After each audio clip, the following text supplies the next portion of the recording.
Hi friends, welcome to Telangana TET and DSC social content test series. So ఇది 5th జనవరి రోజు జరిగిన TET paper. So తెలంగాణలో 5th జనవరి రోజు జరిగిన సోషల్ పేపర్ ఇది.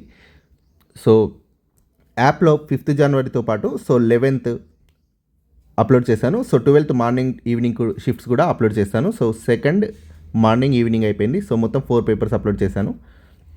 సో అలానే 9th క్లాస్లో 13th లెసన్లో పార్ట్ 1 30 క్వశ్చన్స్ అప్లోడ్ చేశాను విత్ ఎక్స్ప్లెనేషన్స్. సో అలానే 6 to 10th PDF and video classes కూడా ఉన్నాయి, చెక్ చేయండి. యాప్ లింక్ డిస్క్రిప్షన్లో ఉంది. App name Sashi academy. స్టోర్లోకి వెళ్తే కనబడతాయి కోర్సెస్. భారతదేశంలో పట్టాలను తయారు చేయనప్పుడు సాధారణంగా వీరు ఉపయోగించే సంకేతాలను అనుసరిస్తారు. ఆన్సర్ భారత సర్వేక్షణ శాఖ, సర్వే ఆఫ్ ఇండియా. భారత్లో పటాలను తయారు చేయనప్పుడు సర్వే ఆఫ్ ఇండియా వారు ఉపయోగించే సంకేతాలను అనుసరిస్తారు. ఈ కారణం వల్ల భూమిని చేరే సూర్యకిరణాలు భూమి ఉపరితలాన్ని ఒకే రకంగా వేడిని కలిగించవు. భూమి ఉపరితలం వంపుగా ఉండడం వల్ల the curved nature of the earth's surface. So దీనివల్ల వంపుగా ఉండడం వల్ల భూమిని చేరే సూర్యకిరణాలు భూమి ఉపరితలాన్ని ఒకే రకంగా వేడిని అందించవు. కొరియాలిస్ ఎఫెక్ట్, కొరియాలిస్ ప్రభావం దీనికి కారణం అవుతుంది. కొరియాలిస్ ప్రభావం వల్ల పవనాలు ఉత్తరార్ధగోళంలో కుడివైపుకు మరియు దక్షిణార్ధగోళంలో ఎడమవైపుకు వీస్తాయి. థార్ ఎడారికి సంబంధించి సరికాని స్టేట్మెంట్ని గుర్తించండి. థార్ ఎడారి గుండా ప్రవహించే ఏకైక నది లూని నది. సో ఇది రాంగ్, సరికాని స్టేట్మెంట్ ఆప్షన్ 2. థార్ ఎడారి ప్రాంతంలో శుష్క వాతావరణం ఉంటుంది మరియు చెట్లు చాలా తక్కువగా ఉంటాయి. కరెక్ట్. ఈ ఎడారి, థార్ ఎడారి ఆరావళి పర్వతాల వర్షఛాయ ప్రాంతంలో ఉంది. కరెక్ట్. ఇక్కడ వర్షాకాలంలో వాగులు ఏర్పడి వర్షాకాలం అయిపోవడంతోనే కనుమరుగైపోతాయి. కరెక్ట్. సో ఇందులో సరికానిది ఆప్షన్ 2. సో సరస్వతి నది కాదు, లూని నది, ఒకే ఒక్క నది లూని నది అని గుర్తుపెట్టుకోండి. కింది వాటిలో వాతావరణం అనే దాన్ని సరిగ్గా వివరించే స్టేట్మెంట్ ఏది? ఒక ప్రాంతంలో తక్కువ కాలానికి సంబంధించిన వాతావరణ పరిస్థితులను వివరించేది వాతావరణం, వెదర్. సో ఒక నిర్దిష్ట ప్రాంతంలోని వాతావరణ పరిస్థితుల యొక్క దీర్ఘకాల సగటు వివరాలను వివరించేది క్లైమేట్. సో దీర్ఘకాలం అంటే క్లైమేట్, శీతోష్ణ స్థితి అని గుర్తుపెట్టుకోండి. తక్కువ కాలం అంటే వాతావరణం అని గుర్తుపెట్టుకోండి. నారింజ, అంజూర, ఆలివ్, ద్రాక్ష వంటి పంటల్ని ఈ ప్రాంతంలో సాధారణంగా సాగు చేస్తారు. ఆన్సర్ మధ్యధర వృక్షజాల ప్రాంతంలో సాగు చేస్తారు. సో పండ్లకు సంబంధించి మధ్యధర వృక్షజాలం. సో ఈ మధ్యధర వృక్షజాలం అనేది ఖండాల యొక్క పడమర మరియు నైరుతి అంచుల వద్ద మధ్యధరా సముద్రం చుట్టూ యూరప్, ఆఫ్రికా, ఆసియాల్లో కనబడడం వల్ల దీన్ని మధ్యధరా వృక్షజాలం అంటారు.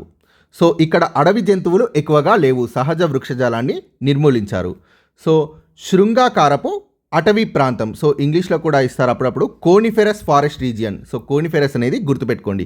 ఉత్తరార్ధగోళంలో నార్థన్ హెమిస్ఫియర్లో 50 నుండి 70 డిగ్రీల అక్షాంశాల మధ్య శృంగాకారపు అడవులు కనబడతాయి. హిమాలయాల్లో చాలా ఎక్కువగా ఉంటాయి. ఇక్కడ చిన్, ఫైన్, సెడార్ వంటి వృక్షాలు కనబడతాయి.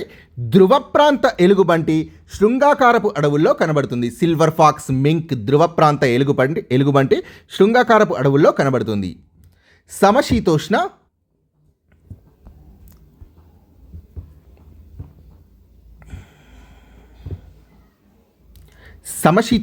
సతత హరిత అడవులు. సో ఇవి ఖండాల యొక్క తూర్పు అంచులైన ఆగ్నేయ అమెరికా, దక్షిణ చైనా, ఆగ్నేయ బ్రెజిల్ వంటి ప్రాంతాల్లో సమశీతోష్ణ సతత హరిత అడవులు ఉంటాయి. సో ఇక్కడ పెరిగే వృక్షాలు ఓక్, ఫైన్ మరియు నీలగిరి. ఉష్ణమండల ఆకురాల్చే అటవీ ప్రాంతం.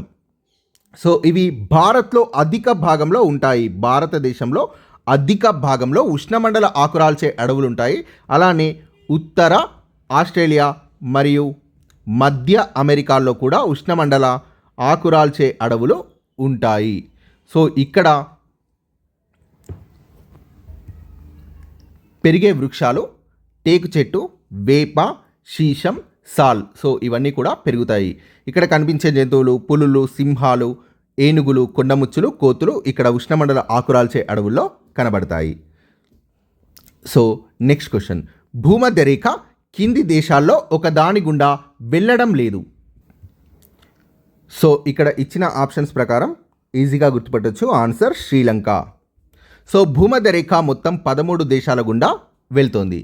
భూమధ్య రేఖ 3 ఖండాల గుండా వెళ్తోంది. 1 south America, 2 Africa, 3 Asia. So ఈ 3 ఖండాల గుండా వెళ్తోంది. సో అలానే 3 రేఖలు వెళ్తున్న ఏకైక ఖండం ఆఫ్రికా.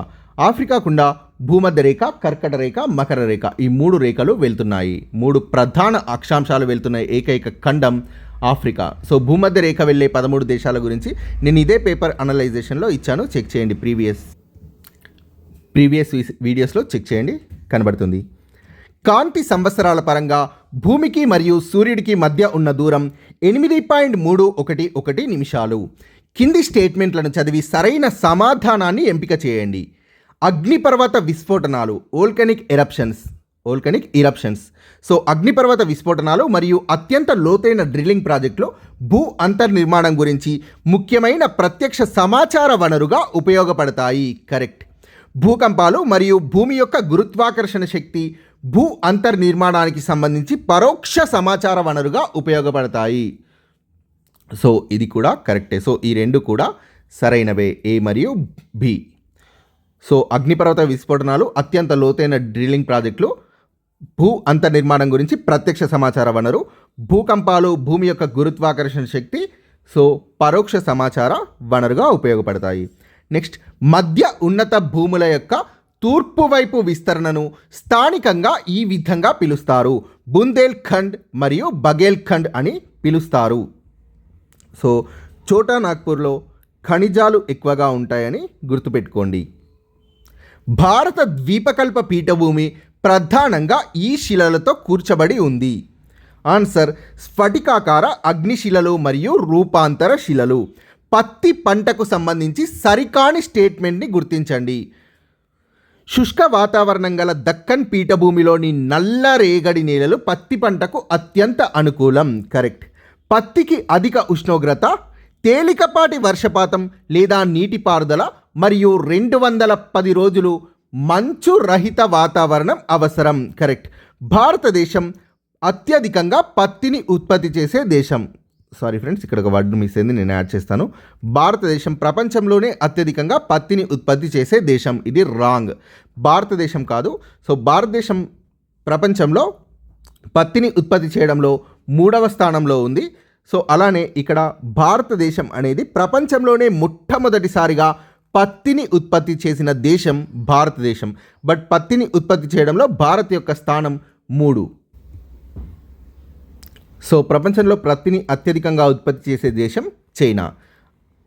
అలానే పండ్ల ఉత్పత్తిలో ప్రథమ స్థానం భారత్.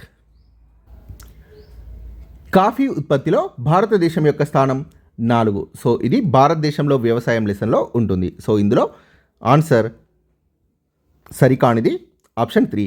పత్తి ఖరీఫ్ పంట మరియు పంట వ్యవధి 6 నుండి 8 నెలలు ఉంటుంది. కరెక్ట్. భారతదేశ వ్యవసాయ అభివృద్ధిలోని ఈ దశలో భారత్లోని వ్యవసాయ పరిశోధన కేంద్రాల్లో విదేశాల్లో ఆవిష్కరించిన నూతన విత్తనాలను ప్రభుత్వం వ్యవసాయ రంగం నందు ప్రవేశపెట్టడం జరిగింది. ఆన్సర్ 2వ దశలో.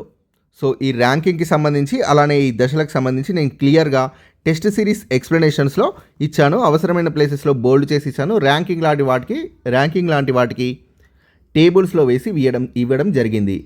And country name, so country యొక్క ర్యాంక్, టాప్లో ఉన్న country. National Aluminium Company Limited Nalco భారత్లోని ఈ రాష్ట్రంలో ఉంది. ఆన్సర్ ఒడిశాలో ఉంది. సో మొత్తం 8 ఉక్కు కంపెనీలు ఉన్నాయి. సో అందులో నాల్కో NALCO, సో అలానే బాల్కో, దేశంలో మొత్తం 8 అల్యూమినియం శుద్ధి కర్మాగారాలు ఉన్నాయి. సో వాటిలో ఇదొకటి. సో అల్యూమినియం అనేది అనేక పరిశ్రమల్లో ఉక్కు, రాగి, జింకు, సీసం లాంటి వాటికి ఆల్టర్నేటివ్గా ప్రత్యామ్నాయంగా ఆదరణ పొందుతుంది. సో మొత్తం 8లో రెండు సంస్థలు ఒడిశాలో ఉన్నాయి. ఒకటి నాల్కో కాగా ఇంకొకటి బాల్కో. సో ఈ రెండు ఒడిశాలో ఇచ్చాడు. సో ఒడిశాలో ఉన్నాయి. నాల్కో అంటే national Aluminium Company limited, BALCO అంటే Bharat aluminium Company limited.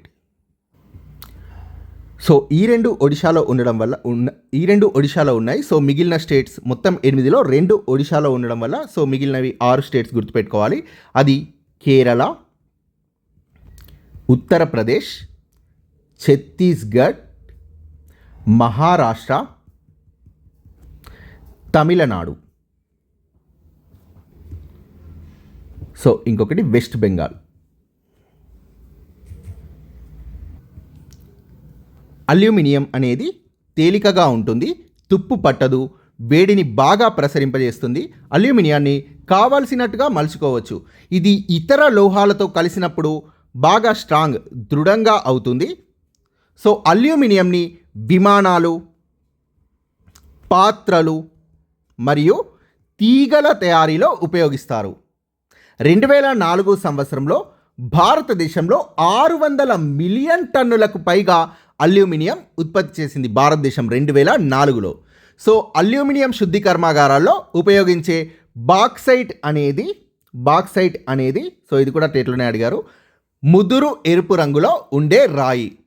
So aluminium గురించి అడిగిన ఇంకొక క్వశ్చన్, అల్యూమినియం పరిశ్రమను నెలకొల్పడానికి అనువైన ప్రదేశాన్ని ఎంపిక చేయడంలో కావలసినవి ఒకటి క్రమం తప్పని విద్యుత్ సరఫరా కాగా ఇంకొకటి తక్కువ ధరకు ముడి పదార్థాల సరఫరా అనేది కీలక పాత్ర పోషిస్తాయి.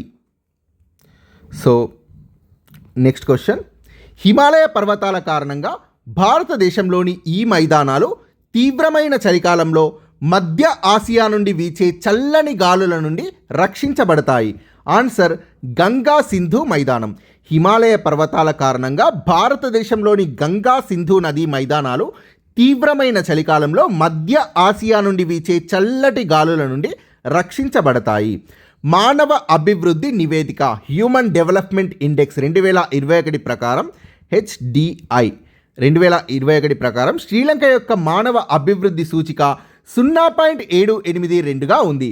అప్పుడు శ్రీలంక ఈ మానవ అభివృద్ధి విభాగంలో ఉంటుంది. ఆన్సర్ అధిక మానవ అభివృద్ధి విభాగంలో ఉంటుంది.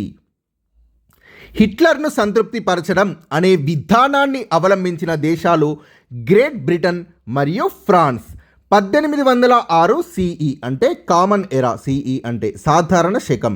1806లో ఈ ఫ్రాన్స్ పాలకుడు జర్మనీలోని చిన్న స్వతంత్ర రాజ్యాల్ని జయించి రెయిన్ కాన్ఫెడరేషన్ని ఏర్పాటు చేశాడు.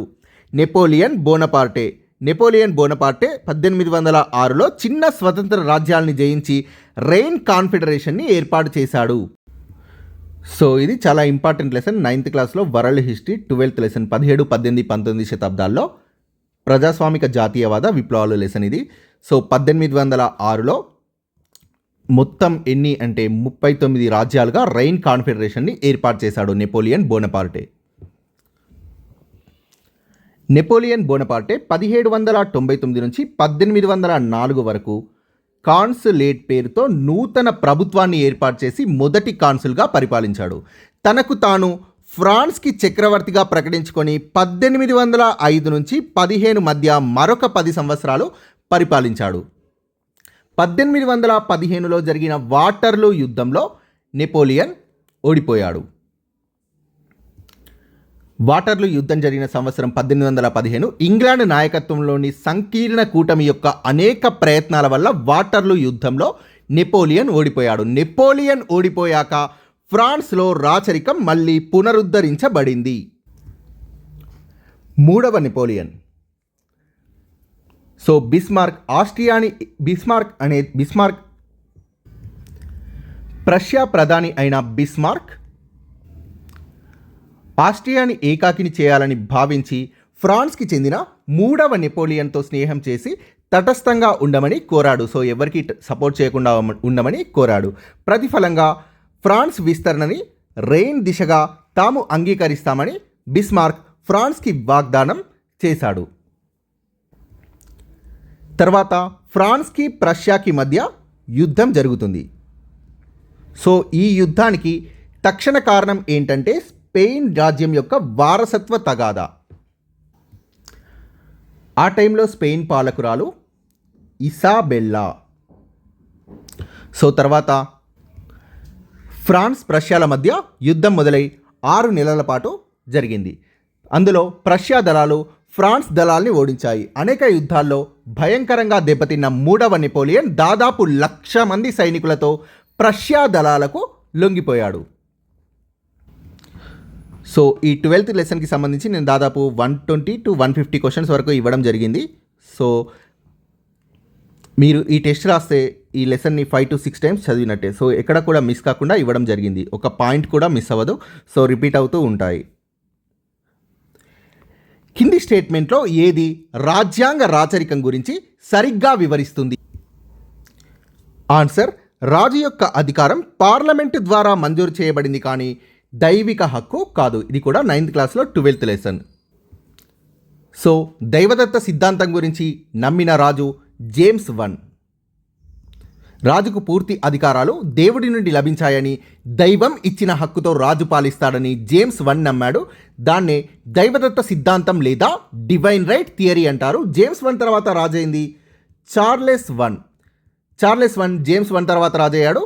ఇతడు పార్లమెంట్ని రద్దు చేసి 11 సంవత్సరాలు పార్లమెంట్ లేకుండానే పరిపాలించాడు.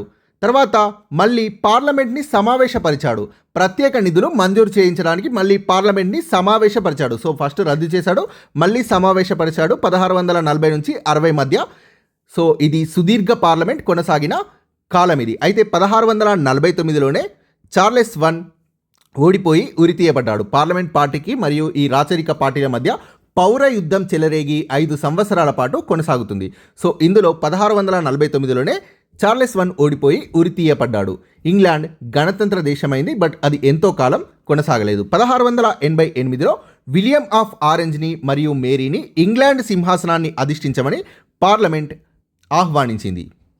సో చార్లెస్ I యొక్క మనవరాలు మేరీ, ఈమె విలియం ఆఫ్ ఆరెంజ్ యొక్క భార్య. నెక్స్ట్ క్వశ్చన్, 18వ శతాబ్దం మధ్య నాటికి ఇంగ్లాండ్ మరియు ఇతర ఐరోపా దేశాలు ఉత్తర అమెరికాలోని ఈ భాగంలో తమ కాలనీలను ఏర్పాటు చేసుకున్నాయి. ఆన్సర్, తూర్పు తీరంలో. 1861లో బ్రిటిష్ వారు దీన్ని పశ్చిమ ఆఫ్రికాలో వారి పాలన, వాణిజ్య మరియు విద్యకు కేంద్రంగా అభివృద్ధి చేశారు. ఆన్సర్, లాగోస్ని. పాలన, వాణిజ్యం మరియు విద్యకు కేంద్రం లాగోస్, పశ్చిమ ఆఫ్రికాలో.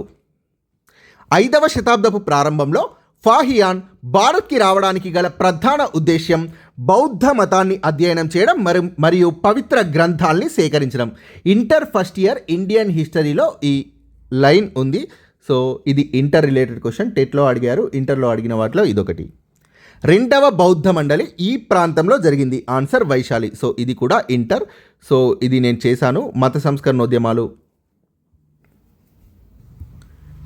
ప్రాచీన భారతదేశంలో మత సంస్కరణోద్యమాలు. సో లింక్ టాపిక్లో నేను బౌద్ధ మతం గురించి చెప్పినప్పుడు సో ఇది ఇవ్వడం జరిగింది. సో చెక్ చేసుకోండి, యూట్యూబ్లో వీడియోస్లో ఉంటుంది. సో పేపర్ ఎక్స్ప్లెనేషన్లో కూడా ఇచ్చాను. ఇంటర్ క్వశ్చన్ ఇది. భారత్లో డచ్ ఈస్ట్ ఇండియా కంపెనీ యొక్క ముఖ్య ఉద్దేశం. ఆన్సర్, సుగంధ ద్రవ్యాల వ్యాపారం చేయడం. Easy question, inter question. Shivaji మహారాజ్తో సంబంధం ఉన్న ప్రసిద్ధి చెందిన కోట రాయగఢ్ కోట. ఇంటర్ క్వశ్చన్, ఇంటర్ ఫస్ట్ ఇయరే. సో ఇది కూడా ఇంటర్ ఫస్ట్ ఇయరే, ఇండియన్ హిస్టరీ.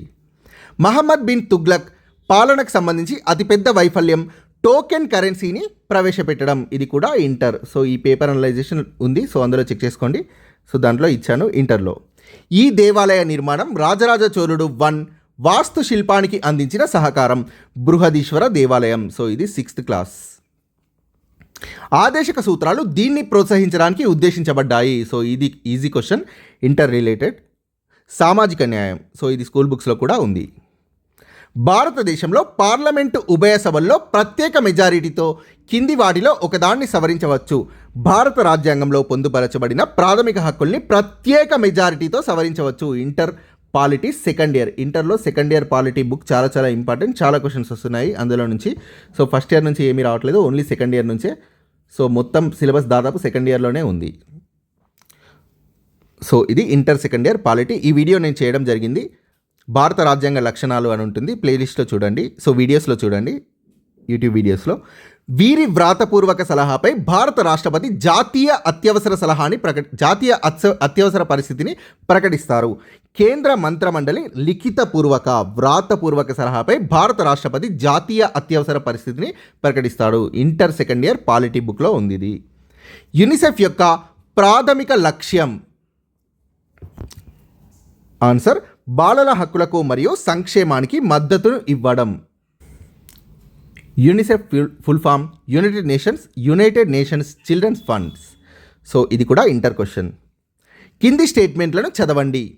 కేంద్ర మంత్రిమండలి సభ్యులు తప్పనిసరిగా పార్లమెంట్లోని ఏదైనా ఒక సభలో అంటే లోక్సభలో లేదా రాజ్యసభలో సభ్యత్వాన్ని కలిగి ఉండాలి. కరెక్ట్. కేంద్ర మంత్రిమండలి సభ్యులు పార్లమెంటులో సభ్యులు కానట్లయితే వారు పదవీ బాధ్యతలు స్వీకరించిన తేదీ నుండి 1 సంవత్సరంలోపు పార్లమెంటు ఉభయ సభల్లో దేనికైనా ఒకదానికి ఎన్నుకోబడాలి లేదా నామినేట్ చేయాలి. సో ఇది రాంగ్. ఇందులో సరైనది ఏ మాత్రమే. కింది వారిలో ఒకరు 6 సంవత్సరాల కాలానికి ఎన్నుకోబడతారు. రాజ్యసభ సభ్యుడు 6 సంవత్సరాల కాలానికి ఎన్నుకోబడతారు. Easy question. బిల్లులకు సంబంధించి సరైన స్టేట్మెంట్ని గుర్తించండి. సాధారణ బిల్లు లోక్సభ మరియు రాజ్యసభ ఆమోదం పొందకపోతే పార్లమెంట్ ఉభయ సభల ఉమ్మడి సమావేశం ఉంటుంది. కరెక్ట్. ఒక భూస్వామి 13 ఏళ్ల చిన్నారిని తన పత్తి పొలంలో ఎలాంటి కూలీ చెల్లించకుండా లేదా అతి తక్కువ కూలీ చెల్లిస్తూ పని చేయమని బలవంతం చేశాడు. ఇది ఈ ప్రాథమిక హక్కు ఉల్లంఘన అవుతుంది. Easy question. పీడనాన్ని నిరోధించే హక్కు ఇది. Right against exploitation. ఫిబ్రవరి 3, 2010 శ్రీకృష్ణ కమిటీ దీనికోసం నియమించబడింది. Easy question. తెలంగాణ సమస్యను పరిశీలించడం కోసం. కేంద్ర చట్టమైన న్యాయ సేవల అధికార చట్టం ప్రకారం వీరు న్యాయ సాయం పొందడానికి అర్హులు కారు. వెనుకబడిన తరగతులకు చెందిన పౌరులందరూ న్యాయ సహాయం పొందడానికి అర్హులు కారు. సో ఇక్కడ ఇది గుర్తుపెట్టుకోండి. న్యాయ సేవల అధికార చట్టం, act of judicial services authority అనేది కేంద్ర చట్టం, సెంట్రల్ యాక్ట్ ఇది. యుఎన్ఓ యునైటెడ్ నేషన్స్ ఆర్గనైజేషన్కి చెందిన ఈ అంగం, ఈ ఆర్గాన్ అంతర్జాతీయ సమస్యలపై చర్చించడానికి మరియు సిఫార్సులు చేయడానికి ప్రధాన బాధ్యత వహిస్తుంది. సాధారణ సభ అంతర్జాతీయ సమస్యలపై చర్చించడానికి మరియు సిఫార్సులు చేయడానికి ప్రధాన బాధ్యత వహిస్తుంది. సో కొన్నిసార్లు డైరెక్ట్ జనరల్ అసెంబ్లీ అని కూడా ఇవ్వచ్చు, అందుకే ఇంగ్లీష్లో ఇచ్చాను. సో అలానే భద్రతా మండలి, దీన్ని కూడా డైరెక్ట్ తెలుగు ఈపీలో ఇవ్వచ్చు ఇంగ్లీష్ని. సెక్యూరిటీ కౌన్సిల్ అంటే భద్రతా మండలి అని గుర్తుపెట్టుకోండి. సో దీనికి ఆన్సర్ సాధారణ సభ, జనరల్ అసెంబ్లీ. డిమాండ్ డిపాజిట్లు అనే పదాన్ని ఖచ్చితంగా వివరించే స్టేట్మెంట్. సో చాలా వరకు ఇంటర్ క్వశ్చన్స్ అడిగారు 5th జనవరిలో. సో డిమాండ్ డిపాజిట్లు ఇది 7th క్లాస్ 8th క్లాస్లో ఉంటుంది. అనే పదాన్ని ఖచ్చితంగా వివరించే స్టేట్మెంట్. ఇవి కరెన్సీ నోట్లలా పనిచేస్తాయి. డిమాండ్ డిపాజిట్లు.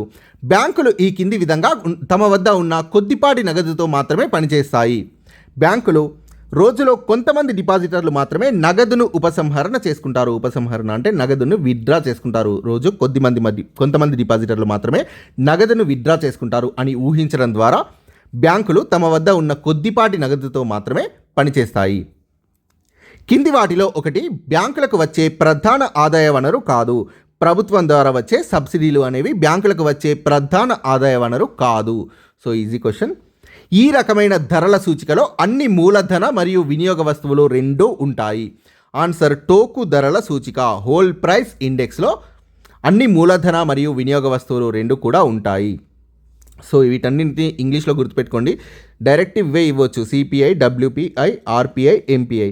సిపిఐ అంటే కన్స్యూమర్ ప్రైస్ ఇండెక్స్, వినియోగదారుల ధరల సూచిక. డబ్ల్యూపిఐ అంటే wholesale price index. RPI retail price index. MPI market price index. కింది వాటిలో కరెన్సీ వ్యవస్థలో స్వర్ణకారుల పాత్రను గుర్తించండి.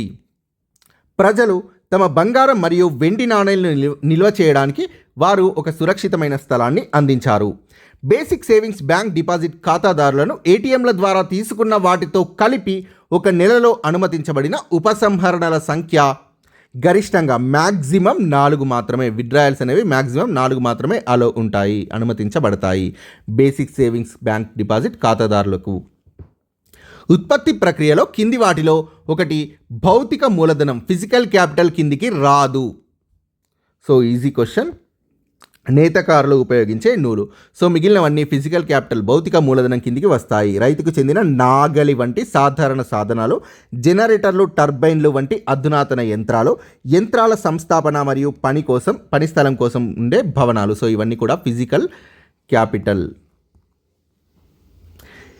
కింది వాటిలో ఏది సంతానోత్పత్తి రేట్ అనే పదాన్ని ఉత్తమంగా వివరిస్తుంది? ఒక స్త్రీకి ఆమె జీవితకాలంలో జన్మించిన పిల్లల సగటు సంఖ్య సంతానోత్పత్తి రేట్ అనే పదాన్ని ఉత్తమంగా వివరిస్తుంది. కింది వాటిలో ఏది రాయితీలు సబ్సిడీస్ అనే పదాన్ని ఉత్తమంగా వివరిస్తుంది?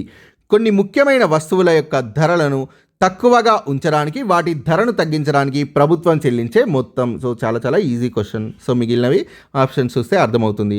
సో ధరను పెంచడానికి ప్రభుత్వం చెల్లించే మొత్తం కాదు వస్తువుల ధరలకి.